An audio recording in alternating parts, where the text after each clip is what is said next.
Have you ever heard of a massive university complex, not in Europe or America, but hidden deep in the jungles of Sumatra, Indonesia? This isn't some fantasy tale. It's the real story of Muaro Jambi, a sprawling center of learning that once rivaled the most famous ancient universities in the world. And its story is deeply intertwined with another legendary institution, Nalanda, in India.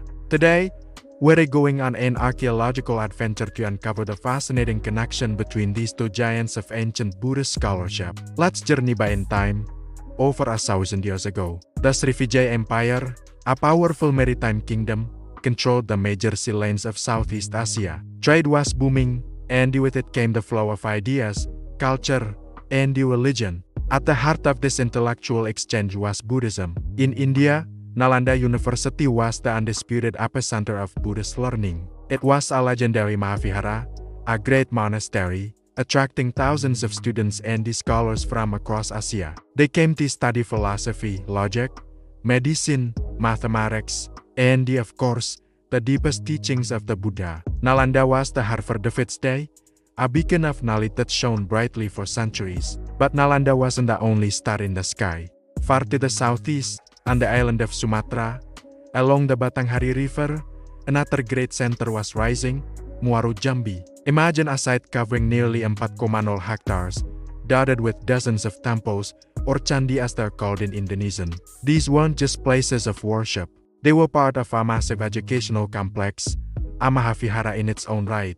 Archaeologists have unearthed incredible structures here, built from distinctive red brick, along with canals, ponds, and the residential mounds. It was a bustling academic city, a vibrant hub of monastic life and the intellectual pursuit.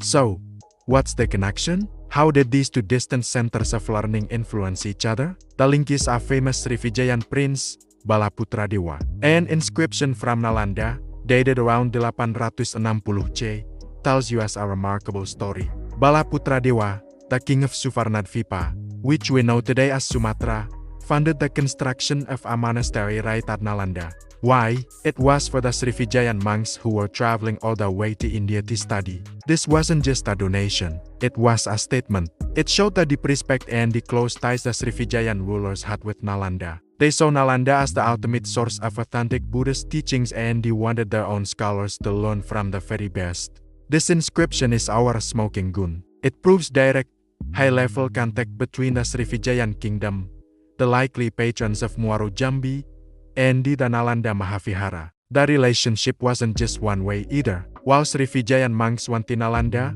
famous Indian scholars also traveled to Srivijaya. The most renowned of these was Atisha, a celebrated master from the Vikramashila monastery, another great Indian center. In the 11th century, Atisha spent 12 years in Srivijaya studying under a master named Dharmakirti, also known as Serlingpa Choki Drakpa. At the time, Srivijaya, and the likely Muaro Jambi, was considered the world's foremost center for certain advanced Buddhist teachings. Think about that for a moment. A top scholar from India traveled to Sumatra to complete his education.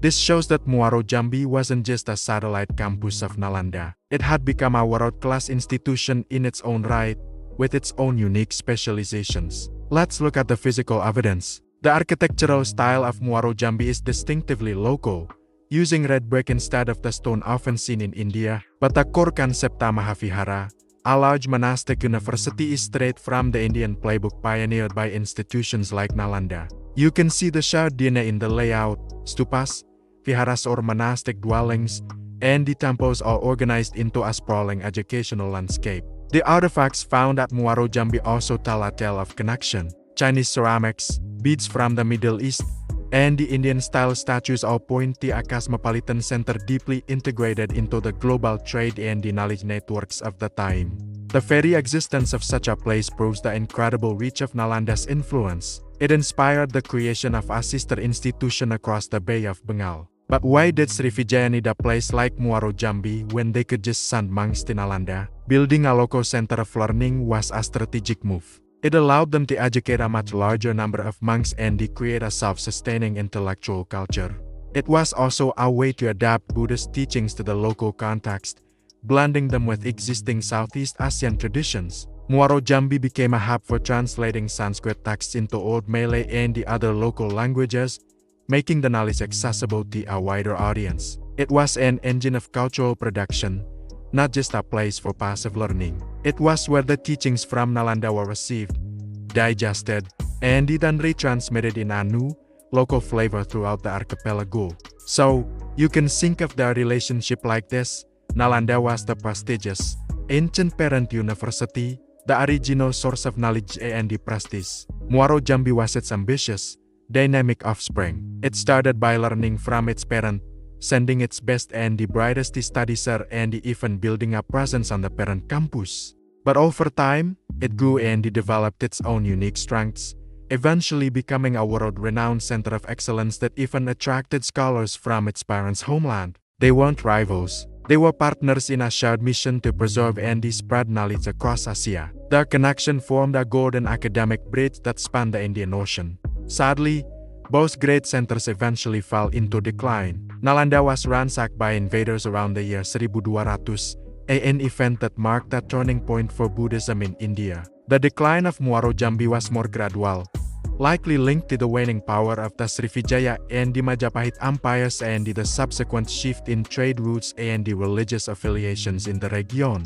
For centuries, the magnificent red brick temples of Muaro Jambi were forgotten, swallowed by the relentless Sumatran jungle, their story waiting to be rediscovered. Today, both sites are being brought back to life. Nalanda has a modern university, the Nava Nalanda Mahavihara, built near the ancient ruins, reviving its legacy of international scholarship. And at Muaro Jambi, incredible restoration work is underway.